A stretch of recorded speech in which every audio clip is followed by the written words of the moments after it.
Hello everyone, TimeToGrind here, and today I wanted to talk about Call of Duty Warzone. And Call of Duty Warzone is the recently released free-to-play Battle Royale Call of Duty game that is pretty much based in the Modern Warfare engine. So if you already own Modern Warfare, it's kind of just like a new game mode, but if you don't own Modern Warfare, you can still download Call of Duty Warzone for free, and you just can't play any of the other game modes in Modern Warfare, obviously, until you buy it. And recently, I haven't been playing a ton of Battle Royale games. I kind of played a ton of them back in the day, mainly PUBG, a little bit of Apex Legends, and then a couple, smaller ones like the Darwin Project. But I just don't really play them that recently, but I love trying out every new Battle Royale game that comes out, especially by AAA title companies like Activision Blizzard, because it's just interesting to see what kind of level of polish they can bring to this genre, because traditionally, games like PUBG, they are not polished at all. So it's just very interesting to see. And, with all of that said, I can pretty much say that if you are looking for just the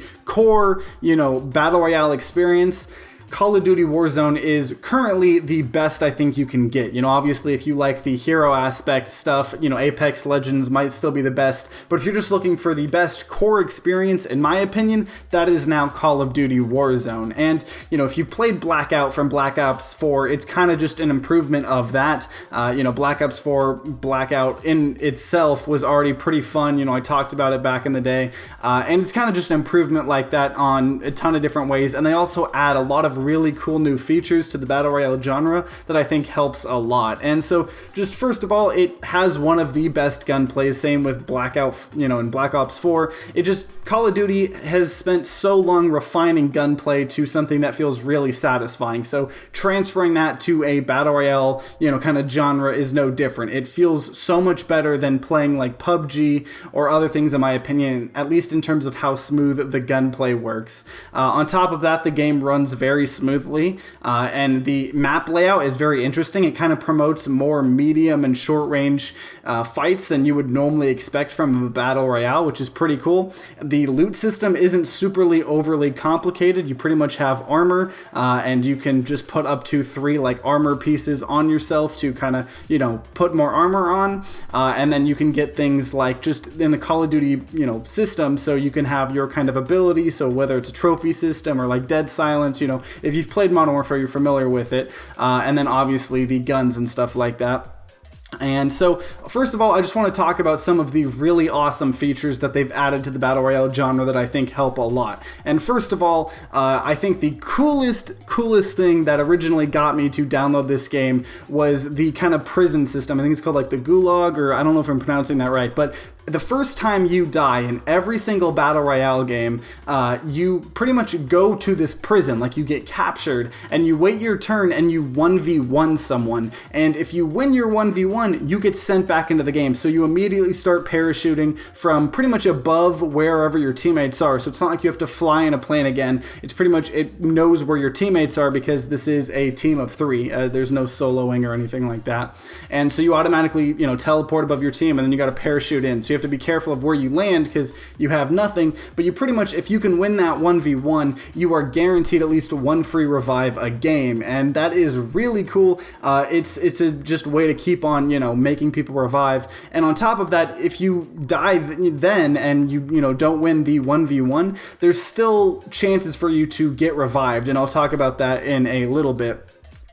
Because the next awesome thing that this game does is the contract system. So kind of when you're looting things, you're finding your guns, your grenades, all of this stuff, you can also find contracts. And contracts give you kind of different objectives to complete in the game, and they might make you go open up 3 chests that haven't been opened, and they kind of tell you where they are on the map, exactly where they are. Or it could put a bounty on someone's head and you have a certain amount of time to kill the bounty, but that group is alerted that there's a bounty on one of their players and they have to protect them. And so it's kind of just, it keeps on putting these elements where you're constantly wanting to go somewhere with your team, and the reason being is because when you complete those contracts, you get money, because money is another thing you find in loot. You automatically pick it up and it gets added to your money account, and there's shops kind of all over the place, like these little chests. And one of the things you can buy is revives for your teammates. So it's, relatively expensive.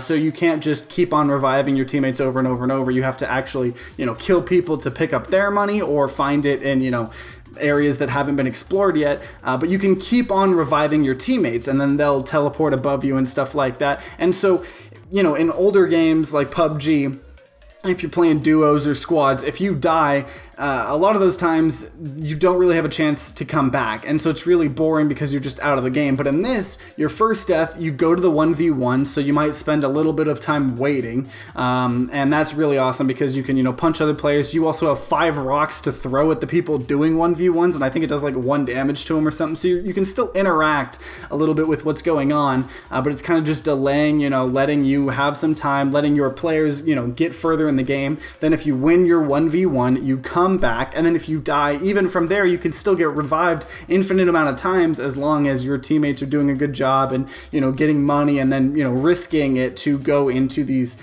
places where you can actually revive them. And on top of that, at those little shop crate things, you can buy other things like UAVs that show you, a mini-map for a little bit of time, more armor. Another thing you can buy, and there's also some other places to do this, is actually custom classes. So you can create your custom classes, and it carries over from Modern Warfare. So I had all my 5 main custom classes when I'm playing matchmaking, and you can, get your whole custom class, perks, weapons, grenades, all of that stuff. So you can have an amazing sniping class, and if you get that, ability to buy it or you find it on the map, you have your amazing sniper the exact way you wanted and all of that stuff. Another one small thing is because it's technically attached in Modern Warfare, it has all of the same progression and everything like that. So if you're grinding for gold on a certain weapon, you can still do that in this Battle Royale. You can level up your weapon, so it feels nice to have that progression. And on top of that, I haven't experienced a lot of this too much myself, but just kind of seeing things on the internet, it looks like there are a ton of like Easter eggs all around the maps, like doors with interactable, key codes, but people don't know the passwords, so people are trying to, find all over the place. And I really love stuff like that. That was one of my favorite parts about Blackout and Black Ops 4 was all of the really quirky areas. I really liked all of the zombie parts of it, which I do kind of miss in Warzone. I missed the mystery box stuff and kind of the zombies in the game or the cool events that could happen, but I'm sure we'll see more stuff happening with Warzone. But I do miss that a little bit, but it is nice to have some of those Easter eggs. And overall, if you are into Battle Royales just in general, I think you will enjoy this game a ton because it does so much for the Battle Royale genre to speed things up and give people multiple chances to come back alive so it doesn't feel so bad when you first die. That it is, a really fun game, especially if you're into kind of the more core Battle Royale games, that aren't like the hero shooter ones like Apex Legends. Because I could understand why some people still like that if you're into that kind of stuff, which I am into, to an extent. But overall, I think this is one of the best Battle Royale games out currently, and it definitely shows, the amount of work that they put on. And that's what I always talked about, Battle Royale genres are going to just keep getting better and better the more AAA title companies, go into it. But we'll have to see in a couple months, Battle Royale games tend to, sometimes do really, really good and then kind of fall off quickly. So it'll be interesting to see how this goes in the future, but it appears that Call of Duty is just going to be releasing a yearly Battle Royale mode, at least for the next couple of years, while Battle Royale is still interesting for, as long as there's still money to be made, I think they're going to be making a yearly Battle Royale. And yeah, so overall, it's pretty much all my review for Call of Duty Warzone. If you enjoyed this video, then consider leaving a like down below and subscribing to see more content. New videos come out about twice a week. We review a wide variety of games. On top of that, the same time that this video comes out, the second episode of our Media Crash podcast came out. In this episode, we talk about the apocalypse genre in movies and TV shows and video games and just kind of our experiences and what we think like the ideal apocalypse movie would be. So a ton of fun. We're still learning a bunch of new things, so definitely check that out if you are interested in. It is also officially on all audio, podcast platforms, so Apple Podcasts, Google Podcasts, wherever you get your podcasts, you can listen to us as well. And if you are having a great day today, guys, I hope you continue having a great day. If you guys aren't having a great day, I hope you guys start having a great day. But either way, guys, I hope you guys have a great rest of the day. See you guys next time.